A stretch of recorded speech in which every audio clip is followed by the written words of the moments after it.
Lula confirmou que pode se encontrar com Donald Trump na cúpula da ASEAN, na Malásia. E o detalhe é simbólico. O presidente disse que está pronto para discutir de tudo: tarifas, comércio, Venezuela, relações bilaterais. Em outras palavras, o Brasil voltou a falar de igual para igual com o mundo. Depois de 4 anos de isolamento e bravata, a diplomacia brasileira recupera o protagonismo.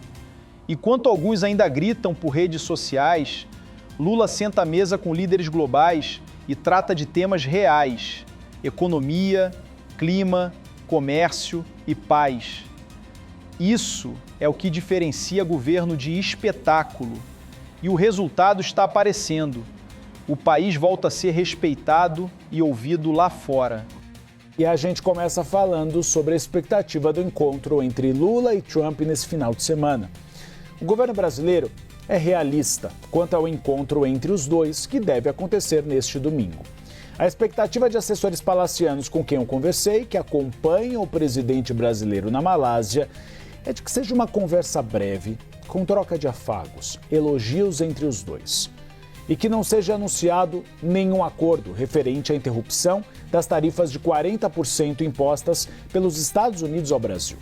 O diagnóstico é de que Lula e Trump devem se encontrar no intervalo entre duas agendas de Trump e provavelmente no hotel onde o presidente americano está hospedado na Malásia.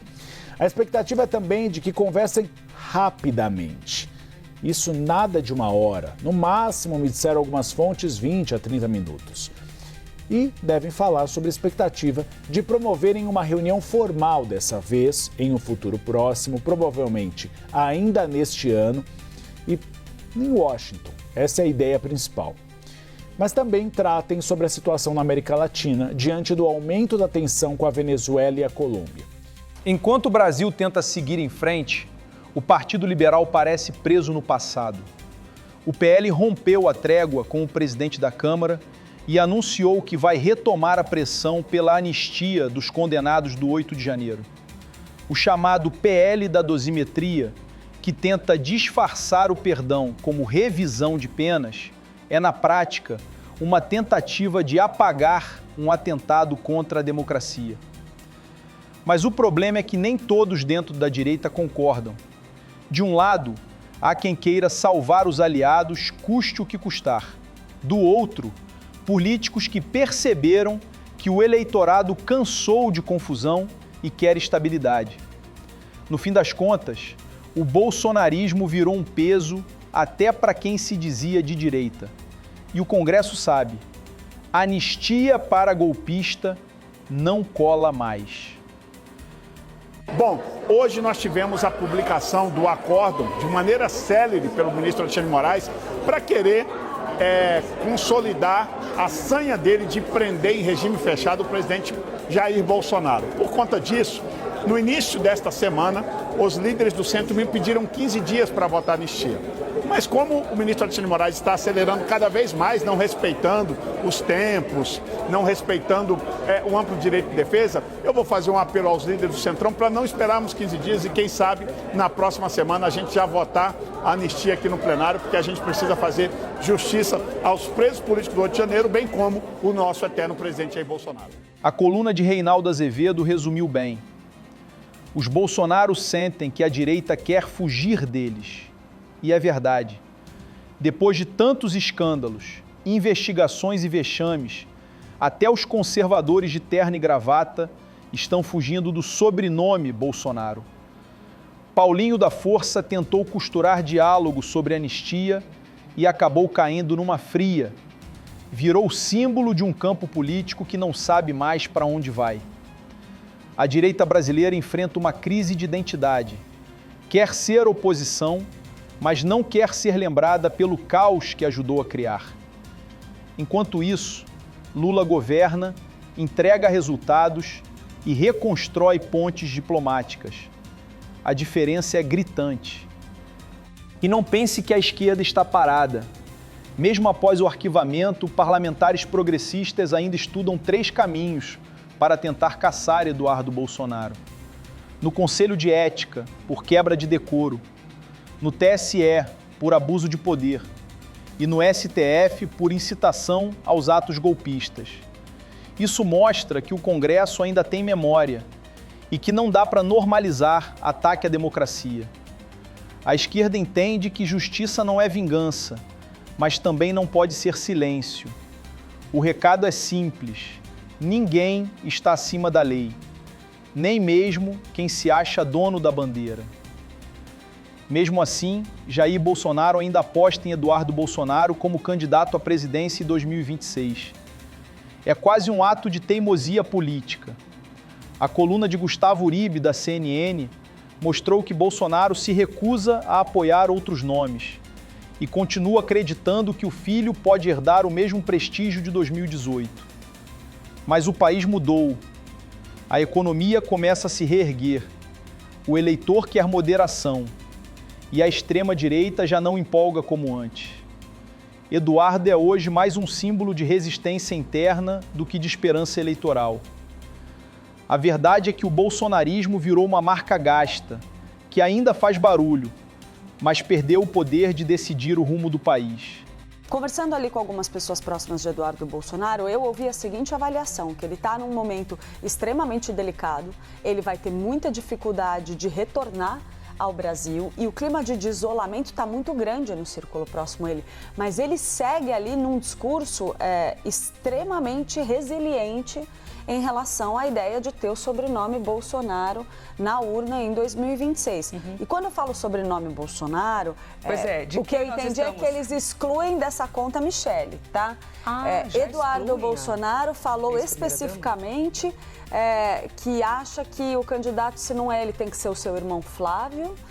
E reza a lenda ali, pelo menos está correndo nos bastidores, que existe um atrito constante, até crescente, entre os filhos e a ex-primeira-dama. Não é STF, a movimentação também é interessante.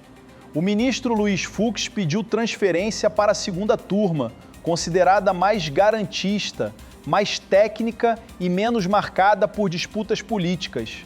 Isso muda o equilíbrio dentro da corte e mostra que o Supremo tenta se reposicionar depois de anos de tensão com o Executivo. A justiça brasileira está tentando reencontrar o centro. Com Lula no Planalto e o STF reorganizando suas forças, o país começa a respirar um clima de institucionalidade que há tempos não se via. É o oposto do que tínhamos. Agora há diálogo entre os poderes e não briga. Eu acho mais interessante a gente pensar nas razões por que quer ir para a segunda turma. E aí eu preciso colocar aqui um debate que não é normal, não é natural, mas sobre o que a gente tem falado bastante, que é a ideia que deixa de ser uma imagem provocadora para se configurar mesmo num dado da realidade. A constituição de bancadas, né? De grupos de poder. Não é normal que isso exista na Suprema Corte, que haja alinhamentos circunstanciais em função de entendimentos jurídicos, isso é uma coisa. A outra é a normalização da ideia de que há um grupo influente, mesmo até uma bancada, se pensarmos na figura de um senador togado, né?